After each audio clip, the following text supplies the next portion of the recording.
आमदार निलेश राणेंनी माझ्यावर जे आरोप केले आहेत त्याच्यापेक्षा 2023मध्ये जेव्हा हातविल्याचा टोल सुरू झाला होता, तो टोल बंद करण्यासाठी ह्यांनी आंदोलनाची भाषा केली होती आणि त्यानंतर ज्याला टोल मिळाला त्या ठेकेदाराने ह्यांच्या वाढदिवसाला जाहिराती दिल्या आहेत. हे आपण सगळेजण जाणताय, नसेल जाणत असतील तर निलेश राणेंना मी त्या जाहिरातीचे फोटो वारंवार पाठवीन.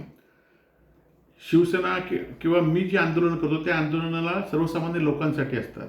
काजू आंब्याचं आंदोलन असून देत, एलईडीचं आंदोलन असून देत, मुंबई गोवा रस्ता दुरुस्तीकरण करणं असून देत, परंतु आम्ही जे आंदोलन करतो त्याच्यावर सातत्याने गुन्हे दाखल करण्याचं काम निलेश राणे आणि त्यांचे सहकारी करत आहेत. परंतु तुम्ही किती गुन्हे दाखल करा, किती आरोप करा, जे चुकीचं आहे त्याविरोधात आम्ही आवाज उठवणार आणि त्याविरोधात आम्ही जनतेला घेऊन लढाई लढणारच आहोत.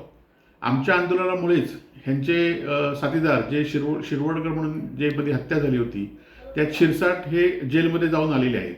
त्यांचे दुसरे सहकारी याच प्रकरणामध्ये तडीपार झालेले आहेत.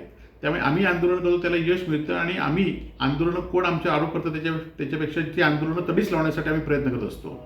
या उलट तुम्ही जे रवींद्र चव्हाणांवर आरोप केला होता निवडणुकीच्या वेळी आणि मोठी मोठी भाषणं केला होता आणि निवडणूक झाल्यानंतर रवींद्र चव्हाणांना पुष्पगुच्छ घेऊन कसे त्यांच्यापुढे हात टेकलाय हे सगळ्या महाराष्ट्राने बघितलेलं आहे. त्यामुळे वैभवनाईक जे आंदोलनं करतायत किंवा लोकांच्या न्याय मागण्यासाठी लोकांवर रस्त्यावर उतरतायत त्यावेळी परिणामाची भीती बाळगत नाही. परंतु तुम्ही कालच्या रवींद्र चव्हाणांच्या प्रकरणावरून दाखवून दिलंय की तुमच्या आंदोलनामध्ये धमक नाही, की तुम्हाला विरोध करण्याची सुद्धा तुमची धमक नाही आहे आणि त्यामुळे तुम्ही माझ्यावर आरोप करण्यापेक्षा स्वतः जी आंदोलनं केली आहेत किंवा स्वतः ज्यांच्यावर आरोप केले त्याचं पुढे काय झालं याचा तुम्ही शांतपणे विचार करावा आणि मग माझ्यावर आरोप करावे.